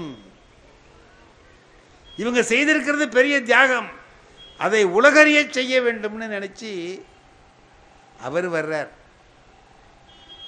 இவர் என்ன செஞ்சார்? ஓடு அழித்து ஒழுகும் நாளில்னு சொல்லுவார் சேர்க்கிறார். வர்றவங்க எல்லாருக்கும் திருவோடு செஞ்சு கொடுப்பார். அவரு குயவர். அவரால் முடிஞ்ச தொண்டு அறம் என்னடான்னா ஓடு எடுத்து கொடுக்கறது. வர்றவங்களுக்கெல்லாம் ஒரு ஓடு கொடுத்து எடுத்துட்டு போங்க. அவர்கிட்ட சிவபெருமான் வர்றாரு. கிழ வேதியராக வர்றார். வந்தவர் என்ன பண்ணுறாரு? அவர் ஒரு ஓட்டை கொடுக்குறாரு. இவரே எல்லாருக்கும் ஓடு கொடுக்குறாரு. ஓடு கொடுக்குறவருக்கு அவர் ஒரு ஓட்டை கொடுக்குறாரு. ஐயா அண்ணா என்ன அண்ணா எனக்கு ஒரு உதவி செய்யணுமே என்ன? யார்? சிவபெருமான். என்ன செய்யணுங்க ஐயா சொல்லுங்க, நீங்கள் எது சொன்னாலும் செய்கிறேன் அப்படின்னு. இந்த ஓடை கையில் இருந்தால் உடஞ்சி போயிடும். நீங்கள் கொஞ்சம் வச்சிருக்க, நான் திரும்ப வந்து கேட்கும்போது கொடுக்கணும். ஓடு தானே கொடுங்கன்னார். ஓடு தானே நினைக்காத, இந்த ஓடு எப்படிப்பட்டது தெரியுமா? கொடுக்கும்போதே சொல்கிறார். 3 உலகத்தில் தேடினாலும் இதே மாதிரி கிடைக்காது. அப்படியாக்க இப்படியாக்கன்னு என்னென்னமோ சொல்லி அவனுடைய பெருமைகளை எல்லாம் சொல்லி 1000 பொன் கொடுத்தாலும் இது வாங்க முடியாதப்பா. அப்படியாப்பட்ட ஓடு. ஓடு தானே நினைச்சிடாத. நீ ஒழுங்காக வச்சிருந்து காப்பாற்றி கொடுப்பியா? காப்பாற்றுறாங்க. கொண்டு உள்ளே வச்சுட்டார். இவர் போயிட்டார். ரொம்ப நாள் வரவே இல்லை. அவருக்கும் வச்சதெல்லாம் மறந்து போச்சு. ஆனால் வச்சுட்டார், அப்படியே வச்சிருக்கார். ஒரு நாளைக்கு வர்றார். சிவபெருமானே சேக்கிடார் என்ன சொல்கிறார் தெரியுமா? வைத்து வாங்க வல்லான்னார். வைத்து வாங்க வல்லான். இவன் யார்? சிவபெருமான். என்ன சாதாரண ஆளா? வைக்கவும் அவரால் முடியும், வாங்கவும் அவரால் முடியும். இவர் கொண்டு வச்சதை காணாடிச்சு விட்டார். அவர் யார்? அவர் காணாடிச்சிட்டார். திருநீலகண்டர் காணாடிக்கல, பெருமான் அதை காணா போகும்படியாக அருள் பாலித்து விட்டார். இப்போ வர்றார். என்ன தெரியுதான்னார். ஆமாம், நீங்கள் எப்போ பார்த்த மாதிரி இந்த எங்கிட்ட சில சமயத்தில் சில பேர் என்ன செய்வாங்க, ஐயா என்ன தெரியுதாம்பார். நாங்கள் சும்மா வச்சு தெரியுதா எனக்கு உங்களை தெரியாதா அப்படிங்கிறது. யார் சொல்லுங்க பார்ப்போம், மாட்டிக்குவோம். நிறைய பேரை பார்க்கறது மறந்து போடும். சில பேர் டெஸ்ட்டு வச்சுருவாங்க. யார் சொல்லுங்க பார்ப்போம் அப்படிமா. சில பேர் டாக்டருக்கே டெஸ்ட்டு வச்சுருப்பான். பார்த்துறீங்களா? எங்கள் ஊரில் ஒருத்தன் என்ன பண்ணால், டாக்டர்கிட்ட போனால் அவர் இப்படி எல்லா டெஸ்ட்டும் பண்ணார். மூச்சை விடு, நல்லா விட்டுடுன்னார். உங்ககிட்ட வந்தால் மூச்சை விட்டு தானே போகணும், என்ன பண்ணுறேன்ட்டு இங்கே திரும்பு, அங்கே திரும்ப நீங்கள் வச்சார், நாக்க நீட்டுன்னார். என்னென்னமோ பண்ணி பார்த்துட்டு கடைசியில் சொன்னார், உனக்கு என்ன பண்ணுதுன்னு கேட்டார். இவன் நம்பால் போனவன் கேட்டான், இப்போ நீ எதுக்கு இவ்வளதும் பார்த்த? என்னமோ நீயே கண்டுபிடிக்கிறது மாதிரி எல்லாம் பார்த்துவிட்டு இப்போ என்ன பண்ணுதுன்னு என்கிட்ட கேட்குற அப்படின்னார். யோ என்ன பண்ணுதுன்னு சொன்னத அதுக்கு எதுக்கு நீ இவ்வளவு பார்த்த? பார்த்த நீ கண்டுபிடிக்கணும்ல, எங்கே கண்டுபிடி பார்ப்போம் என்னன்னு. அவர் டாக்டர் கெட்டிக்காரரு. இந்த பாரு அப்படின்னு ஒன்று நீ சொல்லாமலே கண்டுபிடிக்கணும்னா அதுக்கு ஒரு டாக்டர் இருக்கார். அடுத்த தெருவில் நமக்கு தெரிஞ்ச டாக்டர் தான்ப்பா, 3ஆம் நம்பர் வீட்டில் இருக்கிறாரு, அவரை போய் பாருண்ணா. சரி, நீ அங்கே போய் பார்த்தா கால்நடை டாக்டர்னே இருக்காங்க. அதுதான் சொல்லாமலே செய்கிறது. அவனா யோசித்து செய்வான். நீ சொல்லணும்டா, உனக்கு என்ன பண்ணுதுன்னு சொல்லணும்னா. அது மாதிரி இப்போ அவர் பார்க்குறார் என்ன செய்யுதுன்னு உலகத்துக்கு காட்டணும். இவர் செய்த தியாகம் பக்தியினாலே ஒரு அம்மா சொன்ன ஒரே சொல்லுதான், திருநீலகண்டத்தின் மீது ஆணை என்னை தொடாத, எம்மை தொடாதீர் இருக்கிறார். பார்த்தார், ஓடு எனக்கு தெரியுதா? பார்த்தேன். ஆமையா, ஓடு வச்சேன்ல. ஆமாம், அந்த ஓட்டை கூட வேணும். இவர் போய் ஓட்டை தேடுறாரு, ஓட்டை காணும். வச்ச இடத்துலையும் காணும், எல்லா இடத்துலையும் தேடி பார்த்துட்டார், காணும். அங்கே என்ன பண்ணிட்டுருக்க நீ அப்படின்னார். ஓட்டை தாங்க தேடுறேன்னா. ஓட்டை எடுத்துக்கிட்டியா? நான் தான் அப்போவே சொன்னேன்ல, இது சாதாரண ஓடு இல்லை, 3 உலகத்தில் தேடினாலும் கிடைக்காத ஓடுன்னு. அதை தெரிஞ்சுக்கிட்டு நீ எடுத்துக்கிட்ட போல இருக்கு. ஓடு திருடுறவனா நீ அப்படிங்க. ஐயா, நான் அது மாதிரிலாம் செய்ய மாட்டேங்க ஐயா, உங்களுக்கு வேணும்னா அதுக்கு பதிலாக வேறு ஓடு, இந்த வேலையெல்லாம் வச்சுக்கூடாது, நான் கொடுத்த ஓடு தான் வரணும். நம்ம மாதிரி ஆளாக இருந்தால் என்ன செய்வான்? ஒரு பழைய ஓட்டை கூட கொடுத்து இதான் நீ கொடுத்ததுன்னு என்ன பண்ணுறேன்? அதுக்கு என்ன பண்ண முடியும்? நீ கொடுத்ததுக்கும் சான்று இல்லை, நான் கொடுக்குறதுக்கும் சான்று இல்லை, சரிதான்னு சொல்லிடலாம். ஆனால் அவர் அப்படி இல்லை, அந்த ஓடு தான் வேணும்னு பார்த்தார். இல்லை, நான் வேற தரேனார், கேட்கல. இந்த பாரு, இது மாதிரிலாம் சொல்லாத, நீ திருடிட்ட, என் ஓட்டை நீ திருடிட்ட. ஐயா, அது காணா போச்சுங்க ஐயா, தெரியல, வேற தர்றேன். நீ காணா போச்சுன்னு சொல்கிறத நான் நம்பலை. காணா போச்சுன்னு சொன்னா எனக்கு சத்தியம் பண்ணி கொடு. முதல்ல அவர் ஒரு சத்தியத்தில் தான் மாட்டிகிட்டு இருக்கிறார். இப்போ இவர் என்ன கேட்குறார்? எனக்கு சத்தியம் பண்ணி கொடு. எப்படிங்க சத்தியம் பண்ணுறது? என்ன பண்ணணும்னா, உன் பொண்டாட்டி கையை பிடிச்சி சத்தியம் பண்ணியா? அதை தொட மாட்டார்ல, தொட வைக்கணும். இப்போ அதானே, உன் பொண்டாட்டி கையை பிடிச்சி சத்தியம் பண்ணு. அது மட்டும் நடக்காதுன்ட்டார். நான் என்ன வேற பொம்பளை கையை தொட சொல்கிறேன்? உன் பொண்டாட்டி கையை தானே தொட சொல்கிறேன். அதுதாங்க முடியாது. ஏன் முடியாது?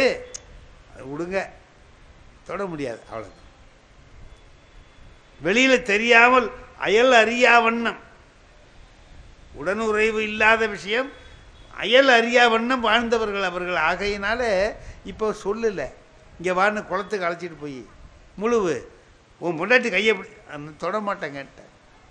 இப்போ வா, தில்லைவாழ் அந்தனர்கிட்ட கொண்டு போய் கேஸ் போகுது. அவங்க விசாரிக்கிறாங்க, ஏப்பா ஓடு என்னடாச்சு, என்னடா ஓட்டை வச்சுக்கிட்டு இவ்வளோ பெரிய ஓடு தானே, அந்த ஓட்டை அவரோட எடுத்துக்கார கொடுறார்.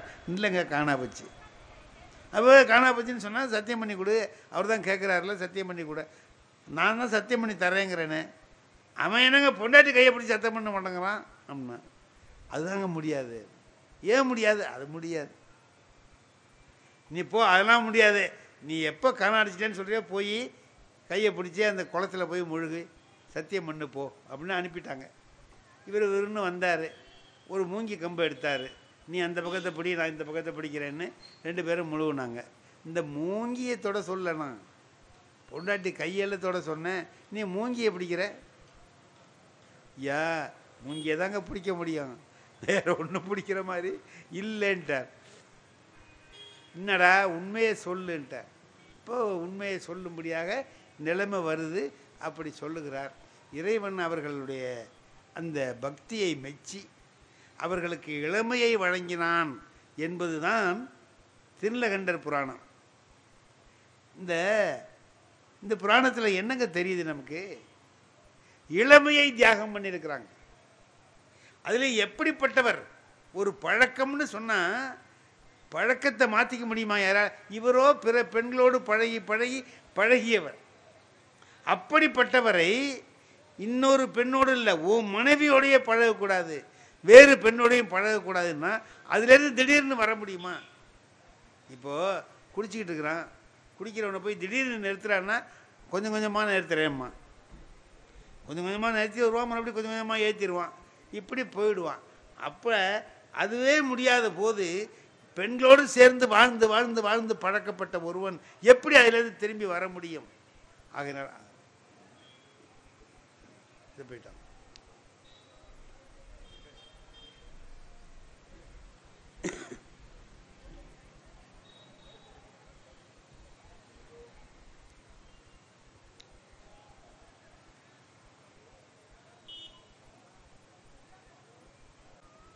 முடியாதே.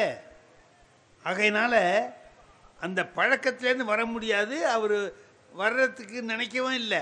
ஆனால் அவ்வளவையும் சேர்த்து அவரை மாற்றியது எது என்று பார்த்தால் இறைவன் மீது வைத்த பக்தி ஒன்றுதான் அவரை தன்னுடைய பழக்கத்தை எல்லாம் மாற்றி நேர்மையாக வாழ வைத்தது. ஒரு மனைவி நினைத்தால் கணவனை திருத்தலாம் என்பதை காட்டுகிறது இந்த புராணம். என் வாழ்க்கை, நான் என்னுடைய வாழ்க்கையை பற்றி சொல்கிறேன், ஒரு சுய புராணம் தான் சொல்கிறேன். எனக்கு திருமணம் ஆகிறதுக்கு முந்தி கடவுள் பக்தி கிடையாதுங்க. பக்தி கிடையாதுன்னா நான் கோயிலுக்கு போக மாட்டேன், ஒன்றும் செய்ய மாட்டேன். கோயிலுக்கு போகலைன்னா என்ன, கடவுளுக்கு நான் போகலைன்னா குறைஞ்சி போயிடுமா? அதல்ல, எவனையும் போகவும் விட மாட்டேன். ஏண்டா அறிவு இருக்கா கோயிலுக்கு போகிறேன் அப்படி இப்படின்னு சொல்லி அவங்கள போக விடாமல் தடுப்பேன். எனக்கு கல்யாணம் ஆச்சு. கல்யாணம் ஆன உடனே ஒரு வாரம் 10 நாள் கோயிலுக்கெல்லாம் அழைச்சிட்டு போவாங்கல்ல. கோயிலுக்கு போகும்போது கோயிலுக்கு அழைச்சிட்டு போவாங்க, அவங்க சொந்தக்காரங்களாம் அழைச்சிட்டு போகிறேன். நான் போய் நின்றுட்டு, நான் வாசலில் நின்றுட்டு நீ போய் சாமி கும்பிட்டு வாண்டுருவேன். நான் வாசலில் நின்றுடுவேன். ஒரு வாரம் என் மனைவியால் ஒரு வாரம் தான் பொறுத்துக்க முடிஞ்சது. ஒரு வாரம் கழிச்சு ஒரு நாளைக்கு, ஏங்க உங்களுக்கு கடவுள் பக்தியே கிடையாதா? இல்லவே இல்லை. அப்போ எனக்கு பக்தி இருக்கே, நான் சாமி கும்பிடலாமா? நீ வேணா கும்பிட்டுக்க, நான் கும்பிட மாட்டேன். சரிங்க, எங்கள் ஊரில் இருக்கிற போது தினம் கோயிலுக்கு போவேன், அதுமாரி நான் போவார், நீ வேணா போ, நான் வர மாட்டேன். ஒரு வாரம் போயிட்டு வந்து ஒரு செய்தி என்ன, இந்த தனியாக கோயிலுக்கு போகிறேன் இல்லைங்க. ஆமாம், இந்த பையனுவோ சின்ன பையனுவோன்னுக்கிட்டு கேலி பண்ணுறானுவோ. இப்படியா? சரி. அதில் ஒருத்தன் வந்து இடிச்சிட்டு போனான். பொதுவாக பொண்டாட்டியை ஒருத்தன் இடிச்சிட்டு போனான்னா புருஷங்காரனுக்கு கோபம் வருமா வராதா? எனக்கு வரணும்ல, வரல. எனக்கு கோபம் வரல. ஏன்னு கேட்டால் என் மனசில் என்ன ஓடுதுன்னு கேட்டால், கல்யாணத்துக்கு முந்தி நம்ம பண்ணிக்கிட்டு இருந்த வேலையை இப்போ வேறு எவனோ பண்ணுறான் அப்படின்னு நினச்சி, இது பொண்டாட்டிக்கிட்ட சொல்ல முடியாதுல்ல. அவன் இடித்தவன் அவனை சொல்லுனா என்ன பண்ணுறேன் பாரு அப்படி இப்படின்னு சும்மா ஒரு சத்தத்தை போட்டேன். என் மனைவி அறிவாளி, இதுக்கு ஏங்க நீங்கள் கத்துறீங்க, நீங்கள் என் கூட வந்திருந்தா இதெல்லாம் நடக்குமா? நான் தான் கோயிலுக்கு வரமாட்டேன். உங்களை கோயிலுக்குள்ளேயா கூப்பிட்டேன்? கோயில் வாசல் வரைக்கும் வாங்குங்க, நான் போய் சாமி கும்பிட்டு வரேன், 2 பேரும் சேர்ந்து வருவோம். இது தேவலாம் போல தான் இருந்துச்சு. மறுநாள் போகணும். கோயில் வாசல்கிட்ட போனால், நீங்கள் இதோட நின்றுங்க, இதுதான் உங்கள் எல்லை, இதோடு இருங்க, நான் உள்ளே போய் சாமி கும்பிட்டு வரேன்னு சொல்லிவிட்டு செருப்பை கட்டி அங்கே போட்டுட்டு போனேன். நான் கூப்பிட்டு, இந்த செருப்பை இங்கே போகிறேன், நான் பார்த்துக்கணுமான்னு. உங்களை பார்த்துக்க சொல்லலைங்களே. அப்புறம் அது பாட்டுக்கு அங்கே இருக்கட்டும், நீங்கள் பாட்டுக்கு இங்கே இருங்க. அது பாட்டுக்கு அங்கே இருக்கட்டும், நீங்கள் பாட்டுக்கு இங்கே இருங்க. அப்படின்னா என்ன அர்த்தம்? யாராச்சும் எடுத்துகிட்டு போனால் நம்ம சும்மா இருக்க முடியுமா? இப்போ பார்த்துக்கிறதுன்னா வேறு என்ன? சரி சரி நீ போ அப்படின்னேன். இப்போ அவர் சொல்கிறதுக்கு ஒரு அர்த்தம் உங்களுக்கு தெரியுதா? அது பாட்டுக்கு அங்கே இருக்கட்டும், நீங்கள் பாட்டுக்கு இங்கே இருங்கன்னா அதுவும் உள்ளே வராது, நீயும் வரமாட்டேன், 2 சமங்கிற மாதிரி. இந்த அவமானம் நமக்கு வேண்டியது தான் அப்படின்னு நினச்சிக்கிட்டு நான் நிற்கிறேன். எந்த கோயிலுக்கு போக மாட்டேன்னு சொன்னமோ அந்த கோயில் வாசல்லையே அவமானம் நடக்குது பாரு அப்படின்ட்டு. போன உடனே ஒரு 2 பேர் அங்கேருந்து வந்தான். செருப்புக்கெல்லாம் ஜோடிக்கு எவ்வளவு வாங்குறீங்கன்னு கேட்டான். நான், ஏய்யா என்னை பார்த்தா செருப்பு பார்த்துக்கிற ஆள் மாரி இருக்கா உனக்குன்னு. நான் பார்த்துக்கிட்டு இருக்கியே போயா அப்படின்னு. போகும்போது 2 பேரும் பேசிட்டு போகிறான். பொம்பளை செருப்புனா பார்த்துக்குவார் போல இருக்கு அப்படின்ட்டு போகிறான். ரொம்ப அவமானமாக போச்சு. வந்தவுடனே சொன்னேன், நீ பாட்டுக்கு செருப்பை போட்டு போயிட்ட, மர்றவெல்லாம் ஜோடிக்கு எவ்வளோன்னு கேட்குறான். எனக்கு ரொம்ப அவமானமாக போயிட்டு உன்னால் அப்படின்னு. வருத்தப்படாதீங்க, நாளைக்கு நம்ம 2 பேரும் செருப்பு பார்த்துக்கிறவர்கிட்ட போட்டுருவோம், போட்டுட்டு உள்ளே போயிடுவோம். நான் தான் உங்களை சாமி கும்பிடாத சொன்னேன், சும்மா கோயிலுக்குள்ளே வாங்கலேன், மண்டபத்துக்கு போகல, அதுமாரி நினச்சிட்டு வாங்கலாம். சரி வாட்டு போயிட்டு எனக்கு செருப்பு பார்த்துக்கிறத விட இது தேவலாம் போல இருந்துச்சு. சரிதான் போட்டு உள்ளே போட்டேன்.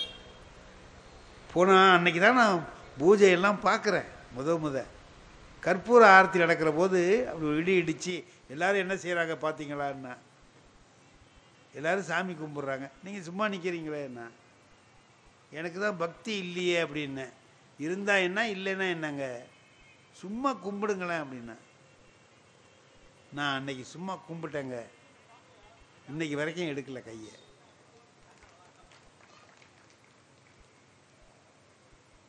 அதுக்கு பிறகு தான் நான் தேவாரம் படிக்கிறேன், திருவாசகம் படிக்கிறேன். அது வரைக்கும் நான் தொடலை. தமிழ் படித்தவன் தான், ஆனால் அதெல்லாம் படிக்கலை. பக்தி இலக்கியத்தெல்லாம் படிக்கப்படாதுன்னு நினச்சிக்கிட்டு இருந்தேன். அதுக்கு பிறகு படித்தது தான் தெரிஞ்சுது அதில் தமிழ் எவ்வளவு இருக்குது. அதை புறக்கணிச்சிட்டு இருந்தமேன்னு நினச்சேன். அதில் ஒரு திருவாசகம் என் வாழ்க்கையே சொல்லுது.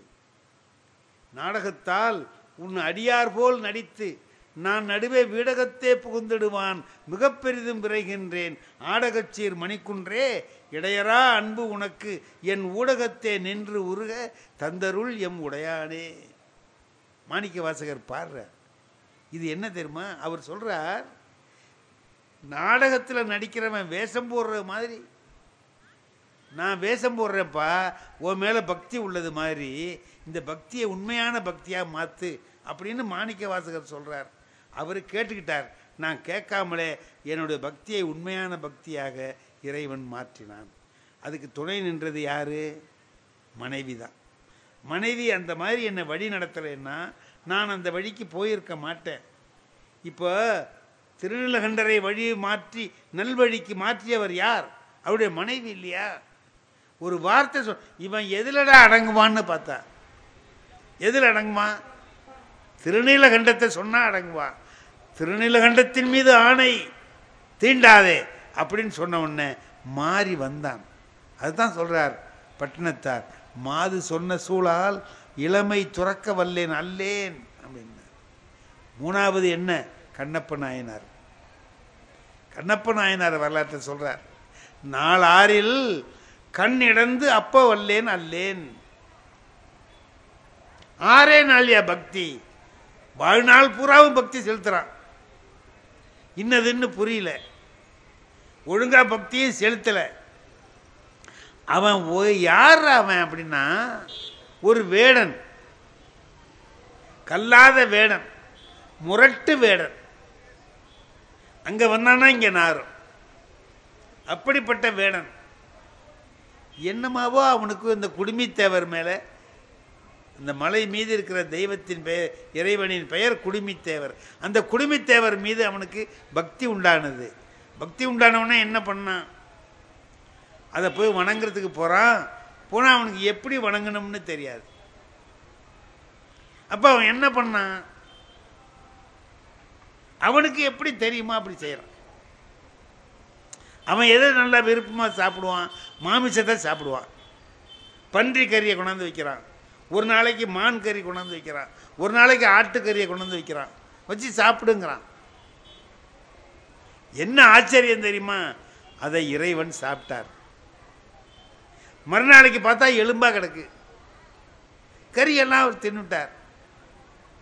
இப்போ அவர் பார்க்குறார், அவன் எப்படா அப்படி மாறினான்னா, சேக்கிடார் சொல்லுகிறார், இன்புறு வேதகத்து இரும்பு பொன்னானார் போல. ஒரு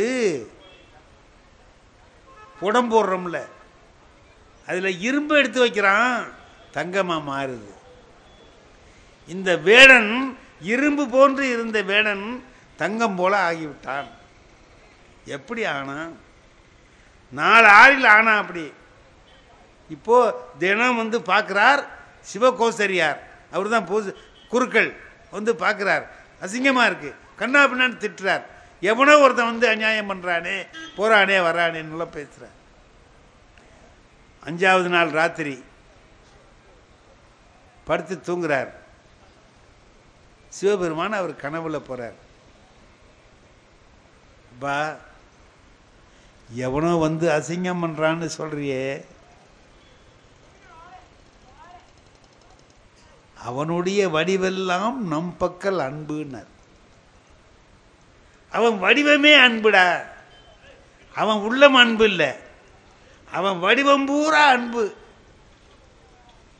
தேனுக்குள்ள தேனாலேயே பாட்டில் செஞ்சு அதில் தேனை ஊற்றி வச்சா எப்படி இருக்கும்? அவன் உடம்பே அன்புடா. அப்படியே அவன் வாயில் வர்ற தண்ணி இருக்கு பாரு, அவன் எப்படி எனக்கு கொண்டு வந்து கொடுப்பான் தெரியுமா?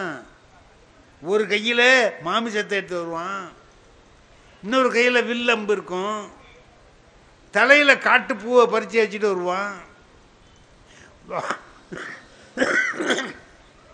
வாய் நிறைய தண்ணியை வச்சிருப்பான், கொண்டு வந்தது தண்ணியை அப்படியே ஊற்றுவான். தலையில் இருக்கிற பூ, சிவகோசரியார் வச்ச பூவெல்லாம் செருப்பு காலால் தள்ளி விடுவான். தள்ள கொண்டு வந்து வாயில் இருக்கிற தண்ணியை ஊற்றுவான். தலையில் வச்சுருக்கிற காட்டு பூவை எடுத்து வைப்பான். அது வைக்கிற பூவா வைக்காத பூவானெல்லாம் நினைக்க மாட்டான், கொண்டு வந்து வைப்பான். இதை வச்சு தின்னும்மா, நான் திங்கிறேன். நீ நினைப்ப இது மாதிரிலாம் செய்கிறானே, வாயிலேருந்து தண்ணியை ஊற்றுறானேன்னு கேட்ப. நீ புனித ஆற்றிலேருந்து கொண்டு வந்து ஊற்றுற பார் தண்ணி, அதை விட அவன் வாயிலிருந்து ஊற்றுகிற நீர் புனிதமானது. யார் சொல்றா? சிவபெருமான் சொல்றார். அவன் தின்ன அப்படின்னு சொல்றான் பாரு, நீ சொல்ற மந்திரத்தை விட உயர்ந்தது. அவனுடைய அன்பு நான் துய்த்து மகிழக்கூடிய அன்பு அப்படின்லாம் சொல்றார். அவன் எவ்வளவு அன்பு உள்ளவன்கிறத நாளை நீ ஒளிந்திருந்து பார். என்ன செஞ்சான்? மறுநாளைக்கு ஒரு காரியம் செய்கிறான். இங்கேருந்து வர்றான், கையில் கறியை எடுத்துக்கிட்டு அதை எடுத்துக்கிட்டு இப்படி வர்றான். வழக்கப்படி கண்ணிலிருந்து ரத்தம் ஊற்றுது, வலது கண்ணிலிருந்து ரத்தம் வழியுது. இவனுக்கு என்ன செய்கிறேன்னு தெரியல. என்ன இப்படி வருதே? ஓடி போய் பச்சையில் அது இதை பறித்து கொண்டாந்து புளிஞ்சி ஊற்றுறான். இன்னும் நிற்கல. டக்குன்னு அவனுக்கு ஒரு நினப்பு வருது, ஊனுக்கு ஊன், ஊனுக்கு ஊன். ஒரு இடத்துல சதை கிழிஞ்சு போச்சுன்னா வேறு இடத்துலேருந்து சதையை எடுத்து அந்த இடத்துல வைக்கலாம் அப்படிங்கிறது அவங்களுக்கு வேடர்களுக்கு தெரிஞ்ச ஒரு வைத்தியம். ஊனுக்குன்னா அந்த ஊனுக்கு நம்ம ஊனை வச்சா சரியாக போயிடும் இல்லையா? ஆமாம். அப்போ அவர் கண்ணில் ரத்தம் வருது, அதானே நம்ம கண்ணை எடுத்து வச்சா சரியாக போயிடுமே. இப்போ என்ன பண்ணான்? எடுத்தான், அம்பால கண்ணை பிடுங்கினா, கொண்டு போய் வச்சான். அதுக்கு பிறகுதான் ரத்தம் நின்றுச்சு. ஆஹா, என்ன அருமையான காரியம் நான் செஞ்சிட்டேன் தெரியுமா? என் பெருமானுக்கு வழிந்த ரத்தத்தை நான் நிறுத்திவிட்டேன் அப்படின்னு கூத்து ஆடுறான். ஆடும்போதே பார்க்குறான், அடுத்த கண்ணில் ரத்தம் வருது, இடக்கண்ணில் ரத்தம் வருது. பார்த்தா என்னடா இந்த கண்ணில் வருது? இப்போ அவன் பயப்படவே இல்லை. அவன் ஒன்று சொல்கிறான், மருந்து கை கண்டேன் மற்றதனுக்கு அஞ்சேன்னா. எனக்கு தான் மருந்து தெரியுமே, ஏன் பயம்? என்ன கண்ணை வச்சா நின்றுன்னு தெரிஞ்சு போச்சான் அவருக்கு. நம்மள தான் இன்னொரு கண்ணு இருக்குல்ல, அதை எடுத்து வச்சுட்டு போகிறோம். என்ன பெரிய அன்பு இருந்தால் சொல்ல முடியும். ஒரு கண்ணு போயிட்டு இன்னொரு கண்ணை வச்சா நின்று போயிடும் அப்படிங்கிறதுக்கு இப்போ அன்பு பேத்து வைக்கலாம்னு நினைக்கிறதுக்கு முந்தி அவன் நினைக்கிறான். இப்போ ஒரு கண்ணு இருந்தது, நம்ம கண்ணை பிடுங்கி அதில் வச்சிட்டோம். இன்னொரு கண்ணை பிடுங்கிட்டோம்னா வைக்க முடியாதே, எங்கே இருக்குன்னு தெரியாதே, அடையாளம் வேணும்ல. அப்போ என்ன செய்வோம்? நம்ம காலை எடுத்து அதில் அடையாளத்துக்கு வச்சுக்குவோம். அப்படின்னு செருப்பு காலை தூக்கி கண்ணில் அடையாளத்துக்கு வச்சுக்கிட்டு நோண்ட போகிறான். இப்போ என்ன ஆச்சு, கை ஒரு கை பிடிச்சது சிவபெருமான் கையால்.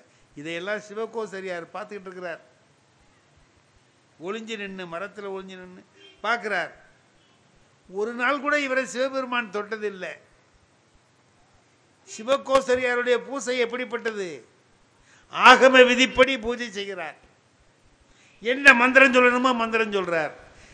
தண்ணியை எப்படி குடத்துல கொண்டு வரணுமோ கொண்டு வர்றார். பொன்முகலி ஆற்றில இருந்து குடத்தை நன்றாக விளக்கி தூய்மை செய்து அதிலிருந்து கொண்டு வர்றார். என்ன ஆகாரத்தை எப்படி நேம நிஷ்டையோடு செய்யணுமோ அப்படி செஞ்சு கொண்டாந்து படைக்கிறார். இவ்வளவு படைச்சேன், என்ன ஒரு நாள் கூட சிவபெருமான் என் கையை பிடிச்சதில்லை. இவன் கறியை கொண்டு போய் வைக்கிறான், வாயில தண்ணி கொண்டாந்து ஊத்துறான், தலையில பூவை வச்சுட்டு வர்றான். ஏதாவது முறை தெரியுதா இவனுக்கு? தெரியாமலே இப்படிலாம் செய்யறான். ஆனால் சிவபெருமான் அவனை கையால பிடிக்கிறார். அவர் கை இங்க பட்டுது. படும்போது என்ன சொல்லிட்டு செய்கிறார்? நெல்லு கண்ணப்ப, நெல்லு கண்ணப்ப. எப்படி பரஞ்சோதி சிறு தொண்டர் ஆனாரோ அது மாதிரி திண்ணன் என்ற பெயருடைய வேடன் கண்ணப்பன் ஆயிட்டான். கண்ணை எடுத்து அப்பியதனாலே அவன் கண்ணப்பன். யாரு சொல்றா கண்ணப்பன்கிற பேரு? சிவபெருமானே சொல்றார். கலைமலிந்த சீர் நம்பி கண்ணப்பருக்கு அடியேன் சேர்க்கிறார் சுந்தரமூர்த்தி சுவாமிகள் திருத்தொண்ட தொகையில் சொல்றார். எதுக்கு சொல்றேன்? நல்லா இதில் என்ன தெரியுது இதுலன்னு கேட்டிங்கன்னா, 2 வகையான பூஜை இருக்கு. ஆகம ரீதியான பூஜை ஒன்று, அன்பு வயப்பட்ட பூஜை ஒன்று. அன்பு வயப்பட்ட பூஜைக்கு இதுதான் செய்யணும், இது செய்யக்கூடாதுங்கிற வரைமுறைகள்லாம் கிடையாது. எதை வேணாலும் செய்யலாம். ஒரே ஒரு வரையறை தான், அன்பு இருக்கா இல்லையா. அன்பு இருந்தால் அதை செய்யலாம். இப்போ அபு பென் ஆடம்னு ஒரு இங்கிலீஷ் கதை எங்களுக்கு வந்துச்சு அந்த காலத்தில் நாங்கள் படிக்கிற போது. அபு பென் ஆடம்னு ஒருத்தன் இருக்கிறான். அவன் சின்ன பையன், எல்லாருக்கும் உதவி செய்வான். ஏதாவது சாமான் வாங்கணும்னா உடனே ஓடி போய் வாங்கிட்டு கொடுப்பான். யாராவது பார்வை இல்லாதவங்க நின்றுக்கிட்டு இருந்தாங்கன்னா அவங்கள எங்கே கொண்டு விடணுமோ கொண்டு போய் விடுவான். இப்போ எழுத தெரியாத பிள்ளைகளுக்கு எழுத கற்றுக் கொடுப்பான். இது சின்ன சின்ன உதவிகள் அவனால் முடிஞ்சதெல்லாம் செஞ்சுக்கிட்டே இருப்பான். ஒரு நாள் ராத்திரி தூங்கிட்டு இருக்கிறான், ஏதோ சத்தம் கேட்குது, முழிச்சு பார்க்குறான், ஒரு தேவதை நின்றுக்கிட்டு எழுதிக்கிட்டு இருக்கு. முழிச்சவன் கேட்குறான் தேவதை கிட்ட, என்ன எழுதிக்கிட்டு இருக்கிற நீ அப்படின்னு கேட்டான். கடவுள் பக்தி ரொம்ப உள்ளவங்க யார் யார் அப்படின்னு நான் ஒரு பட்டியல் தயாரிக்கிறேன், லிஸ்ட் எடுத்துக்கிட்டு இருக்கிறேன். கடவுள் பக்தி உள்ளவங்க யார் யார் இந்த ஊரில் இருக்காங்கன்னு லிஸ்ட் எடுக்கிறேன். என் பேர் இருக்கான்னு கேட்குறான் அபு பென் ஆடம். என் பேர் இருக்கா பார்த்துது. இல்லையப்பா உன் பேர் இல்லையே. இப்போ கடவுள் பக்தி எனக்கு இல்லைன்னு அர்த்தமா? என்ன இப்படி சொல்லிட்டே நீ? சரி போ விட்டுட்டான். மறுநாள் தூங்கிட்டு இருக்கிற போது சத்தம் கேட்குறது, எழுதிச்சு பார்க்குறான், வேற ஒரு தேவதை இதே மாதிரி எழுதிக்கிட்டு இருக்கு. நீ என்ன எழுதுறேன்னு கேட்டான். கடவுள் யார் யார் மேலே அன்பு வச்சிருக்காருன்னு லிஸ்ட் எடுக்கிறேன். நேத்தி யார் யாரெல்லாம் கடவுள் மேலே பக்தியாக இருக்கிறாங்க இன்னும் லிஸ்ட்டு. இன்னைக்கு கடவுள் யாருக்கிட்ட பக்தியாக இருக்கிறார் லிஸ்ட் எடுத்துக்கிட்டு இருக்கேன்னா. என் பேர் இருக்கான்னா உன் பேர் தான் முதல் பேராக இருக்குன்னு. உன் பேர் தான் முதல் பேர். நீ எப்போ மனிதர்களுக்கு சேவை செய்கிறியோ அப்போ கடவுள் உன்கிட்ட பக்தியாக இருக்கான். கடவுள்கிட்ட பக்தியாக இருக்கிறத விட திருமூலர் அதை சொல்கிறார் பார்த்தீங்களா, படமாடும் கோயில் பகவர்க்கு ஒன்று ஈயின், நடமாடும் கோயில் நம்பர்க்கு அங்கு ஆகா. நடமாடும் கோயில் நம்பர்க்கு ஒன்று ஈயின், படமாடும் கோயில் பகவர்க்கு அங்கு அது ஆமே. நீ எல்லா மனிதர்களுக்கும் எப்போ உதவி செய்கிறியோ அப்போ கடவுள் உன்னை நோக்கி வருவான். ஒரு டால்ஸ்டாயினுடைய ஒரு கதை இருக்குங்க, அதை மட்டும் சொல்லி நான் முடிச்சுடுறேன். என்ன பக்தி என்பது என்னங்கிறத அவர் சொல்கிறார். நாளைக்கு கிறிஸ்மஸ், நாளைக்கு காலையில், இன்னைக்கு ராத்திரி கிறிஸ்மஸ், காலையில் கொண்டாடுவாங்க எல்லாரும். ஒரு பெரிய பணக்காரர் நின்றுக்கிட்டு, கடவுளே என் வீட்டுக்கு நீ எழுந்தருள மாட்டாயா, வரமாட்டியா அப்படி அப்படின்னு சொல்லிட்டு ரொம்ப பக்தியோட உருகிறார். அதே மாதிரி ஒரு பெரிய ப்ரொஃபஸர், பேராசிரியர், ரொம்ப படித்தவர், அறிவாளி, அவரும் கூப்பிடுறார், வா என் வீட்டை நோக்கி வரமாட்டாயா, பரமண்டலத்தில் இருக்கிற பிதாவே அப்படி இப்படின்னார். கடவுள் பார்த்தார், உன்னெல்லாம் கூப்பிட்டுக்கிட்டே இருக்கிறானுவ, போவோமே, சும்மா இங்கே இருக்கிறத போயிட்டு தான் வருவோமே. ராத்திரி 12 மணி, அது ரஷ்யாவில் எப்படி இருக்கும், குளிர் தாங்க முடியல, எங்கே பார்த்தாலும் பனிக்கட்டியாக இருக்கு. இவர் நல்ல உடை கூட இல்லை, போகிறார். அந்த பணக்காரன் கூப்பிட்டான் பாருங்க, அவன் வீட்டில் போய் பங்களாவில் போய் கதவை தட்டினார். பணக்காரன் வந்தான், யாருன்னே அப்படின்னா, நான் தான் கடவுள், நீ கூப்பிட்டியன்னு தான் வந்தேன். அரே கடவுளா, லே திருடுறதுக்கு பார்க்குறீங்களா, ஊடு புந்து திருடலான்னு பார்க்குறியா, போலீஸில் சொல்லி கொண்டு போயிடுவேன், ஓடி போயிடுவிட்டான். கடவுள் நினைக்கிறார், கூப்பிட்றானேன்னு வந்தால் விரட்டுறான். சரிவா, அறிவாளிகிட்ட போனார், அவர் பெரிய அறிவாளி, அவர் வீட்டில் கதவு தட்டினார். அவன் வந்தான், யார் நீ என்ன, நான் தான் கடவுள் வந்திருக்கேன்னார். இந்த மாதிரி எத்தனை பேர் கிளம்பியிருக்கீங்க என்ன, ஊரை ஏமாத்துறதுக்கு ஓடி போயிடு அப்படின்னா, கூப்பிட்றானுவோ வந்தாக்கா விரட்டுறானுவோ, சரி போட்டு போகிறார். எங்கேயோ ஒரு வெளிச்சம் தெரியுது, இதில் குளிர் இருக்குது, கடுமையான குளிர், பனி கொட்டுது. இவர் இங்கேருந்து போய் பார்த்தா அங்கே ஒரு குடிசை வீடு, அங்கே ஒரு சிம்னி விளக்கு வச்சுருக்கு, அதுதான் எரியுது தெரியுது. சரி போய் கதவை தட்டுவோம் அங்கே அப்படின்னு போய் கதவுல போய் கையை வைக்கிறாரு, தானாக திறந்துக்கிட்டுது, படல் திறந்துக்கிட்டுது. பார்த்தா உள்ளே ஒருத்தன் உட்காந்துட்டு செருப்பு தைச்சிக்கிட்டு இருக்கான். எப்போ, ராத்திரி 1 மணிக்கு. பார்த்த உடனே, யோ உள்ளே வா அப்படின்னா, வெளியில் பனி கொட்டுது, நிற்காத, உள்ளே சில்லுன்னு காற்று வருது, கதவை சாத்திட்டு உள்ளே வந்து உட்காருன்னா. அவன்லாம் ஓடி போயிடுன்னா, இவன் உள்ளே வாங்குறான். போன உடனே, ஏயா இந்த குளூரில் எப்படி நீ இந்த நடு ராத்திரியில் கிளம்பி வந்த, சரி அந்த தோல் மேலே உட்கார், குளிராமல் இருக்கும், தோல் மேலாம் வெட்டி போட்டிருக்கேன் பார், அது மேலே உட்கார் அப்படின்னா. இது உட்கார்ந்தார். நான் யார் தெரியுமான்னார். ஏ உட்காரியா, யார் தெரியுமாங்கிற, குளூரில் வந்து கிடக்கிற இரு. மனைவியை கூப்பிட்டான். இந்த குளூரில், விரைச்சி போகிற குளூரில் இந்த ஆள் எப்படி நடந்து வந்தார்னே தெரியல, நல்லா சூடாக டீ போட்டு கொண்டா, எனக்கும் கொண்டா அவருக்கும் கொண்டா, 2 பேரும் சாப்பிட்றோம் அப்படின்ட்டு டீ வாங்கி கொடுத்து, டீயை குடின்னா கடவுளை, டீ கடவுளை குடிக்கிறார், கடவுள் டீயை குடிக்கிறார், நல்ல சூடாக குடித்தார். நல்லா இருக்குப்பா டீ அப்படின்னார். நல்லா இருக்கட்டும், பேசாமல் படு இங்கேயே, இந்த குளிர் எப்படி அவனுக்கு தாங்குது அப்படின்னு அவன் போட்டிருந்த கிழிஞ்ச போர்வையை எடுத்து அவர்கிட்ட கொடுத்து, நீ போத்திக்கன்னா. போத்திக்கிட்டார். நீ படு, காலையில் எழுந்திரிச்சு நான் இந்த செருப்பை தைச்சு கொண்டு போய் காலையில் அவர்கிட்ட கொடுத்தேன்னா தான் எனக்கு பணம் கொடுப்பார். அந்த பணத்தை வாங்கி தான் நான் கிறிஸ்மஸ் கொண்டாடணும். காலையில் ரொட்டி சுட்டு சாப்பிடுவோம், நீ இரு, நீ 2 ரொட்டி சாப்பிடலாம், நான் 2 ரொட்டி சாப்பிட்றேன், இரு அப்படின்னா.